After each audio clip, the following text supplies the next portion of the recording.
Puji nama Tuhan, saya mengucapkan banyak terima kasih atas kepercayaan pada saya diberikan kesempatan untuk melayani di tempat sini untuk Bapak Yusuf. Terima kasih, begitu juga dengan Tante Weni yang sudah memberikan kesempatan bagi saya. Sama saya tidak lihat kebetulan Pak Didik sedang tidak ada di sini. Puji nama Tuhan. Apa kabar Bapak Ibu yang biasa? Sekali lagi apa kabar? Luar biasa. Tuhan Yesus kita memang Allah yang luar biasa bagi saudara dan saya. Saya bisa berdiri di tempat ini, satu kesempatan yang luar biasa bagi saya. Seminggu yang lalu, 2 minggu yang lalu ya, saya tidak sempat datang ke tempat ini karena saya memang tidak boleh bergantung sebenarnya pada manusia. Tetapi ada sahabat saya yang memang sudah dari lama ya, saya Ibu Pendeta Vivi, saya selalu mengikuti beliau kalau ke tempat sini, karena yang mengajak saya ke tempat sini, saya sudah mendengar dari beberapa hamba-hamba Tuhan. Kebetulan saya juga GPDI, melayani di GPDI. Jadi saya sudah mendengar tempat ini sudah begitu lama. Tapi baru sekarang saya dikasih kesempatan. Tuhan Yesus Allah yang luar biasa buat saudara dan saya. Puji nama Tuhan, saya tidak akan berlama-lama. Karena saya tanya berapa waktu yang dikasih kepada saya ya. Termnya itu katanya cuma antara 13 sampai 45 menit atau 15 sampai 30 menit. Saya tahu dan saya sedikit agak gemetar sebenarnya. Karena yang saya berhadapan di sini rata-rata hamba Tuhan. Saya hanya evangelis, keset kakinya Tuhan. Tetapi kalau Tuhan percayakan saya di tempat ini, saya tahu luar biasa buat saya. Saya bisa berhadapan dengan hamba-hamba Tuhan. Apalagi Pantekosta, heranlah, Pantekosta luar biasa. Hamba-hamba Tuhan di sini. Bukan saya membanggakan Pantekosta, tapi memang gereja-gereja karismatik itu lebih luar biasa yang saya lihat. Saya memang juga salah satu anggota di Injilia, tapi saya melayani juga di karismatik. Tuhan Yesus memang luar biasa. Puji nama Tuhan. Kita akan masuk dalam kebenaran firman Tuhan. Saya undang kita untuk bangkit berdiri. Kita buka di dalam Matius 11 ayat 28 sampai dengan 30. Kalau sudah Matius 11 ayat 28 sampai dengan 30, ayat yang sudah biasa kita dengar. Mari kita baca bersama-sama. 2, 3. Marilah kepadaku semua yang letih, lesu dan berbeban berat, aku akan memberi kelegaan kepadamu. Ayat 29. Pikulah kuk yang kupasang dan belajarlah padaku, karena aku lemah lembut dan rendah hati, dan jiwamu akan mendapat ketenangan. Ayat 30. Sebab kuk yang kupasang itu enak dan bebanku pun ringan. Silakan duduk. Puji nama Tuhan. Haleluya. Firman Tuhan ini sering sudah kita dengarkan di mana-mana, dan pasti hamba-hamba Tuhan di tempat ini sudah hatam kalau orang bilang menyampaikan firman Tuhan ini. Bagaimana Tuhan Yesus juru selamat mengajak saudara dan saya, marilah kepadaku hai kamu yang letih, lesu dan berbeban berat. Ada yang berbeban berat nggak di sini? Ada yang letih, lesu nggak di sini? Ada. Pasti ada, tapi nggak mau ngomong. Kalau orang Nado bilang pasti dorang mau bicara, tapi pasti ada. Di mana-mana permasalahan itu pasti ada. Mulai kita bangun pagi, pasti ada saja yang akan kita alami. Kalau nggak, that's life katanya ya. Kehidupan kita.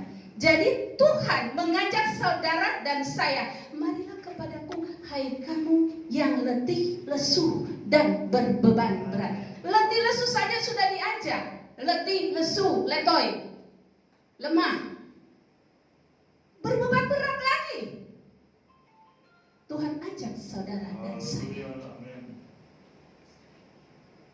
Marilah kepadaku hai kamu yang letih, lesu dan berbeban berat, aku akan memberi kelegaan kepadamu. Lega. Kalau kita punya beban yang begitu berat, permasalahan yang dari pagi atau sudah berminggu-minggu kita alami, kita datang di tempat ini, serahkanlah segala apapun yang kita khawatirkan kepada Tuhan. Mungkin ada yang saat ini sudah tidak kuat menanggung beban, menyimpannya begitu lupa, tidak tahu, sudah tidak tahu saya harus melepaskannya kemana. Tetapi saat ini Tuhan mengajak saudara dan saya, marilah kepadaku, hai kamu yang letih, lesu, dan berbeban berat. Aku akan memberikan engkau kelegaan. Letih, lesu, berbeban berat, Tuhan akan memberikan kelegaan buat saudara dan saya. Jadi jangan pernah takut, susah, takut, atau bimbang. Saya mempunyai sebuah ilustrasi. Seorang anak kecil, dia mau berangkat ke sekolah. Waktu dia berangkat ke sekolah, otomatis dia akan membawa tas, bukan? Dan di dalam tas itu berisi mata pelajaran yang akan dia terima sebentar di bangku sekolah. Pada saat dia mau berangkat, otomatis mami papinya akan mengikuti dia. Sayang, sudah mau berangkat? Iya mami. Iya. So kelelahan dia. So capek. Capek mukanya. Kelihatan dari raut mukanya. Maminya bingung. Sayang, what happened with you? Ada apa dengan kamu? Ada apa dengan kamu? Kok kamu kelihatannya capek banget? Maminya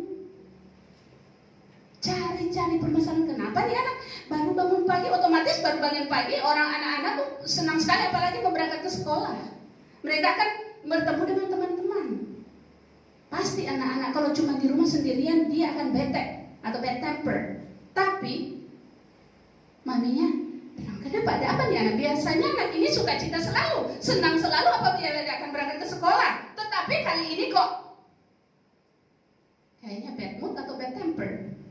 Jadi maminya coba cari. Tasnya yang dia bawa itu berat sepertinya. Coba dibuka sama maminya. Maminya kaget. Walah, ampun anakku, ternyata dia membawa semua mata pelajaran yang akan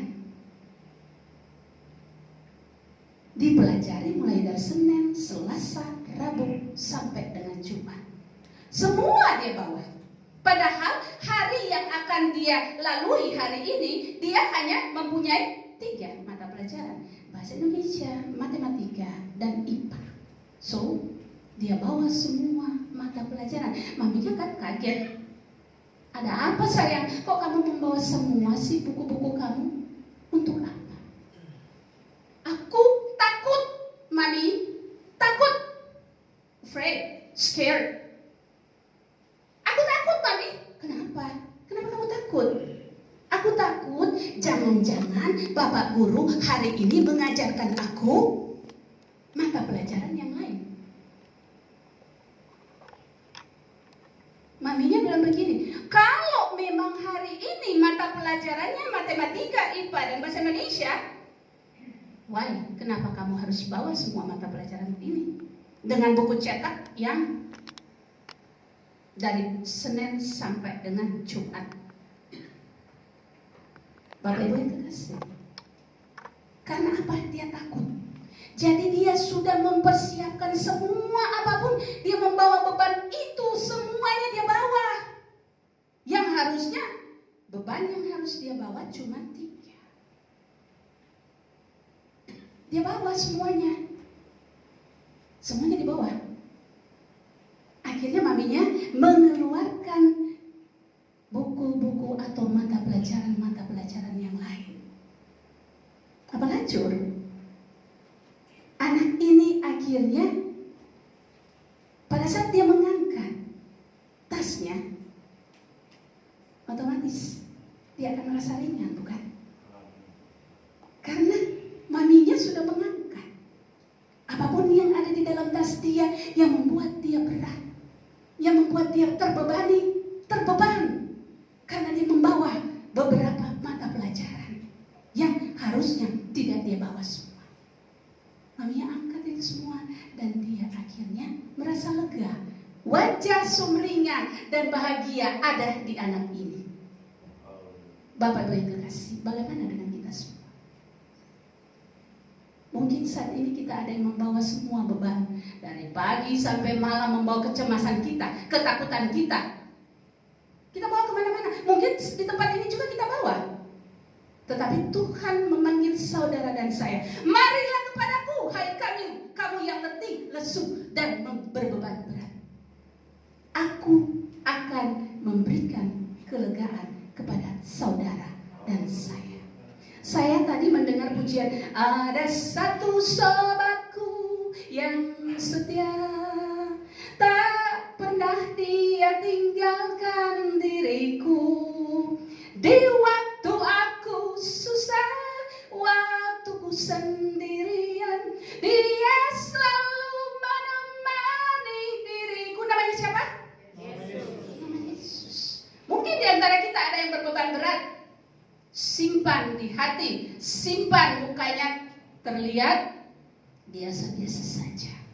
Saya sedikit mempelajari psikologi, ambil S2 tapi tidak kelar di Atmajaya.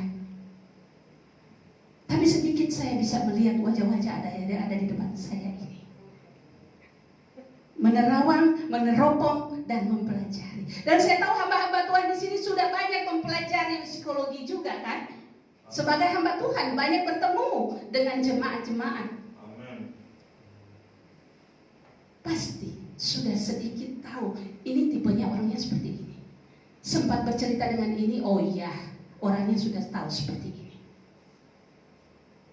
Seperti itu. Tapi Tuhan lebih mengetahui kecemasan, keletihan, kelesuan, dan beban yang Anda derita. Bukan pakar psikologi, bukan psikiater, tapi Tuhan lebih mengetahui. Bapak Ibu yang kekasih, 1 tahun lebih beberapa bulan yang lalu, tepatnya bulan April, suami saya dipanggil Tuhan. Coba kita baca ya di ayat 29, Pikulah yang kupasang dan belajarlah kepadaku, karena aku lemah lembut dan rendah hati, dan jiwamu akan mendapat ketenangan. Pikul kuk, bukan seperti yang tadi. Kuk yang Tuhan pasang ke kita pasti berbeda-beda, atau mungkin ada yang sama. Akan tetapi tidak mungkin, apalagi kita telah melakukan firman Tuhan, kita rajin beribadah, otomatis kalau kita beribadah bukan tidur di tempat ibadah. Amen. Ya, bukan tidur. Akan tetapi kita benar-benar mendengarkan, merenungkan, dan melakukan firman daripada Tuhan. Tuhan bilang, pikulah kuk yang kupasang dan belajarlah kepadaku, satu ajaran dari Tuhan. Pikul kuk, Tuhan memberikan kita bermacam-macam, mungkin penderitaan atau apapun, tapi Tuhan bilang, pikulah kuk yang kupasang dan belajarlah kepada Tuhan. Belajarlah kepada Dia. Siapa itu Tuhan? Dia bilang, sebab aku lemah lembut. Orang Manado, orang Batak, orang mana lagi ya? NTT nggak mungkin berbicara dengan lemah lembut. Chinese juga nggak mungkin berbicara dengan lembut. Satu kali keluar, saya bilang modulasi saya memang keras seperti ini. Tapi itu ciri khas. Belajar, sebab Tuhan lemah lembut. Saya juga mau disuruh lemah lembut, dibuat-buat seperti orang Jawa. Orang Manado dibikin seperti orang Jawa, atau orang Batak dibikin seperti orang Jawa. No, susah. Dorong bilang nanti adanya munafik, ya kan? Mau dibuat-buat perkataannya. Monggo, ya wis toh. Saya memang bisa untuk mempraktekkan hal tersebut. Mungkin kita semua di sini bisa berbicara seperti itu. Tapi Tuhan asli lemah lembut dan belajar kepada Dia. Apa yang perlu kita pelajari? Bapak Ibu semua hamba Tuhan yang ada di tempat sini pasti bilang, Ibu, semua torang so tahu apa yang Ibu mau bilang. Tapi belajar pada Tuhan itu bukan cuma sekali, 2 kali, tetapi sepanjang hidup kita. Sampai masa tuamu, aku Yesus tetap Dia. Sampai masa tua. Kalau kita mau belajar sama Tuhan sampai masa tua kita, Tuhan tidak akan pernah meninggalkan saudara dan saya. Bahkan Dia berjanji bahwa Dia akan menggendong saudara dan saya kemanapun kita pergi. Tuhan akan beserta dengan kita. Jadi kalau saya sampaikan tadi, 1 tahun yang lalu, 1 tahun berapa bulan? Bulan April suami saya dipanggil Tuhan. Saya tinggal. Kalau kita terus di sini, aku lemah lembut dan rendah hati, dan jiwamu akan mendapat ketenangan. Rendah hati. Saya beberapa setahun yang lalu mungkin agak sombong ya, karena saya mempunyai keluarga yang sangat bahagia. Beberapa teman saya kalau ketemu pada saat suami saya sudah dipanggil, teman-teman saya bilang, ya ampun, sister, padahal keluarganya adalah bola panutan bagi kami. Yang posisinya sekarang mungkin kalau mau dibilang secara manusia ya, saya tidak mau. Keluarga mereka juga sangat bahagia, punya kedudukan, punya harta. Tetapi dia bilang begitu kepada saya. Padahal saya tidak punya apa-apa, tapi saya bangga dengan keluarga saya. Tetapi itulah Tuhan. Pada saat Tuhan memanggil suami saya, Ibu Vivi ada, mungkin ada beberapa hamba-hamba Tuhan juga di sini ada hadir. Saya bilang, walaupun saya melayani Tuhan, walaupun saya bisa untuk memberikan, menguatkan orang lain, tapi ternyata saya sendiri tidak kuat pada saat suami saya dipanggil. Karena apa? Suami yang saya banggakan, suami yang anak-anak banggakan, suami yang orang lain banggakan. Suami saya ganteng sekali, Bapak Ibu, puji nama Tuhan.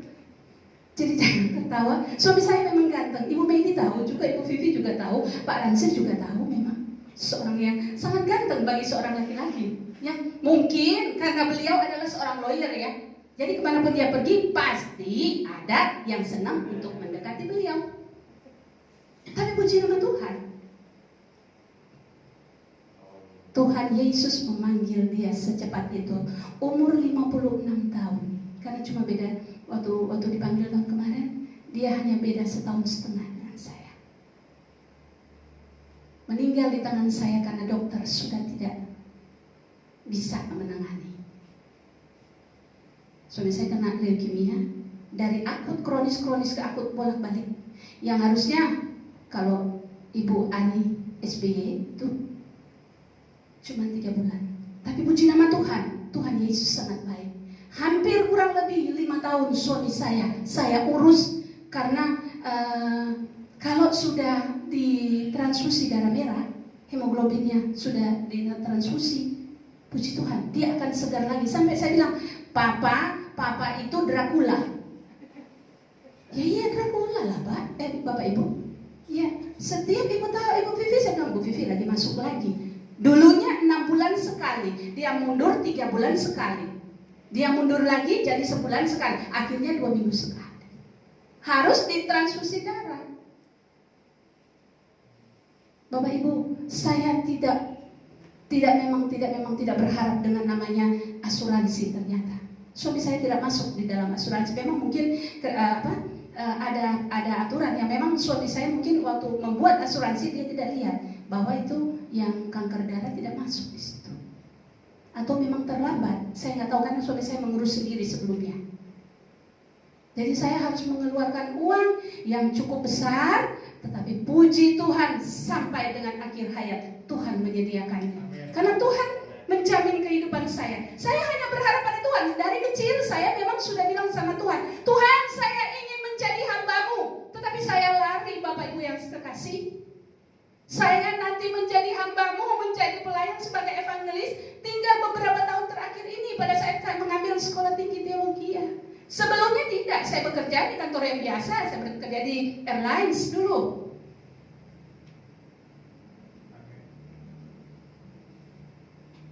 Tapi Tuhan menegur saya. Dengan berbagai cara Tuhan memanggil saya kembali. Pulanglah, kembali, dan saya harus melayani Tuhan. Makanya saya dengar lagu tadi, ada satu sobatku yang setia, cuma Tuhan yang setia untuk saudara dan saya. Apapun yang kita alami.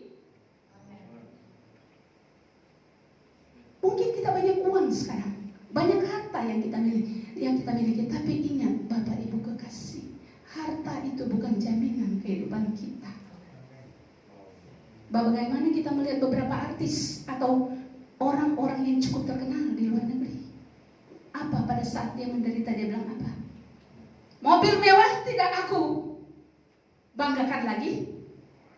Rumah yang indah yang komplit, sudah tidak bisa dia pakai lagi. Yang ada dia cuma terbaring di tempat tidur. dengan segala macam alat bantu medis. So, untuk apa? Rendah hati berarti tidak sombong. Sebab itu saya bilang, janganlah. Bapak Ibu yang kekasih, untuk apa kehidupan kita? Kalau kita tidak benar-benar berserah kepada Tuhan, kalau kita tidak benar-benar melakukan firman daripada Tuhan, untuk apa? Pikulaku yang kupasang. Tuhan cuma memberikan kita satu masalah, jangan membawa masalah-masalah yang lain. Mari fokus kepada, seandainya saya diberikan masalah apa ini hari ini, ya berserah pada Tuhan. Tuhan pasti akan menanggungnya, karena dia sudah bilang dia menanggungnya. Kuk yang dia pasang itu enak, dan beban yang dia berikan itu adalah beban yang pasti kita bisa tanggung. Saya bilang beban saya cukup berat memang. Anak saya 3 perempuan semua. 2 puji Tuhan sudah bekerja, 1 masih sementara kuliah. Dari Fakultas Kedokteran Universitas Pelita Harapan saya pindahkan ke Atmajaya. Saya baru cerita tadi dengan Ibu Novi. Saya pindahkan ke fakultas. Saya bilang, darling, kamu bisa memilih fakultas yang lain. Dia pindah. Mami nggak apa-apa. Karena apa? Saya dituntut dengan biaya yang sekian. Saya bilang, saya mau jual aset dalam keadaan pandemi ini tidak gampang, Bapak Ibu yang kekasih. Tapi hanya berserah kepada Tuhan. Tuhan siapkan. Saya masukkan lagi ke Atmajaya. Dan dia memilih sendiri. So, apa yang akan kamu pilih, darling? Mami saya ambil fakultas hukum saja, sama seperti kakak dan papa. Yang padahal dia punya cita-cita, saya tahu sangat tinggi. Dia karena terobsesi atau dia karena melihat keadaan papanya, dia bilang, saya ingin menjadi dokter spesialis darah, penyakit dalam, terus ada lagi spesialis lagi, masuk lagi ke hal yang terkecil. Dia bilang, saya ingin jadi spesialis penyakit, spesialis darah. Saya bilang memang tidak ada yang mustahil bagi Tuhan. Akan tetapi kita juga berhikmat. Saya katakan kepada anak saya, Mami tidak kuat untuk menyekolahkan kamu di situ. Karena kedokteran itu pasti akan banyak. Bapak Ibu pasti sudah punya anak yang mempunyai profesi yang macam-macam. Tapi puji nama Tuhan, saya hanya bangga. Saya bilang, nak, kamu berkuliah di sini saja. Dan dia bisa menerimanya. Hari ini sudah mulai ospek. Puji nama Tuhan, tanggal 5 sudah mulai dengan starting dengan kuliah yang baru. Padahal sudah 1 tahun dia kuliah di kedokteran. Tapi puji Tuhan, Tuhan memberikan keringanan pada saya. Beban yang saya bawa, beban yang Tuhan izinkan buat saya, ringan. Yang dulu saya sangat berat. 1,5 bulan waktu suami saya pergi, saya terpapar sakit. Saya tinggal memandang ke depan, lihat ke depan, di kamar lihat ke depan, 4 sampai 5 dokter spesialis. Semua bilang, ibu terkena psikosomatik. Orang gila sebenarnya. Bisa menjadi orang gila. Tapi puji Tuhan, akhirnya saya bilang, dokter, terus saya harus apa? Saya sempat mengejar dokter suami saya di Pondok Indah. Dokter spesialis dia. Saya kejar-kejar, padahal bukan saya tidak mendaftar untuk diperiksa. Enggak, saya kejar-kejar dia kayak orang gila. Mungkin saya tidak cerita pada orang lain atau Bu Vivi atau yang lain, tidak. Tapi puji nama Tuhan, beban saya berat, tapi ternyata Tuhan memberikan keringanan. Saya boleh berdiri di tempat ini, saya boleh menyampaikan firman daripada Tuhan. Kekuatan yang indah Tuhan berikan pada saya. Kuk yang Tuhan pasangkan kepada saya, Tuhan bilang memang dia dapat mengangkatnya. Dan apapun yang kita hadapi, kalau kita benar-benar berserah, 1, jangan munafik sama Tuhan. Jangan hanya ada di tempat ibadah kita pura-pura. Muka kita benar-benar angkat tangan menyembah Tuhan. Hati kita dan pikiran kita ada di luar, lagi memikirkan hal-hal yang ini, hal-hal yang itu. Benar-benar kita berserah kepada Tuhan. Hidup jiwa kita, tubuh kita, pergunakan hanya untuk hormat dan kemuliaan nama daripada Tuhan. Jadi, sebab kuk yang kupasang itu enak dan bebanku pun ringan. Iya kan? Ada sakit penyakit enggak? Kalau ada sakit, Tuhan bilang itu beban cuma 1, cuma sakit itu kok. Tidak usah dengan kolesterol. Saya kemarin diperiksa ada kolesterol. kolesterol, darah tinggi, segala macam. Saya lepas. Saya bilang, saya berhikmat kepada Tuhan dan saya percaya kepada Tuhan adalah dokter di atas segala dokter. Beban yang diberikan pasti akan ringan. Saya bisa berdiri di tempat ini dan saya sudah ditantang untuk mengajar lagi. Kebetulan saya ngajar di salah satu teologi ya, sekolah tinggi teologi ya, IKA, membantu salah seorang dosen di sana. Tapi puji Tuhan, Tuhan bisa membuat semuanya indah pada waktu. Asal kita benar-benar berharap, bersandar kepada Tuhan, menyerahkan segala apapun yang kita alami, tapi jangan munafik sama Tuhan. Jangan saat kita sudah berjalan dengan Tuhan, sudah melangkah bersama Tuhan, gak taunya hati kita atau perbuatan kita tidak berkenan di hadapan Dia. Saya senang sekali tuh Vivi tadi bilang, aku melupakan segala apa yang ada di belakangku dan memandang ke depan, yaitu menuju kepada Tuhan, melangkah bersama Tuhan, tinggalkan perbuatan yang tidak berkenan kepada Tuhan. Hanya itu, tinggalkan perbuatan. Kalau kita mau didengarkan Tuhan, kalau kita mau diurapi Tuhan, kalau kita mau diberikan hal-hal yang indah, so mari datang kepada Tuhan, benar-benar berserah kepada Tuhan, berikan diri kita hanya untuk hormat dan kemuliaan nama daripada Tuhan. Terpujilah Tuhan, Tuhan Yesus memberkati. Mau nyanyi apa? Kita nyanyi bersama-sama lagi. Ada satu sobatku yang setia. Ini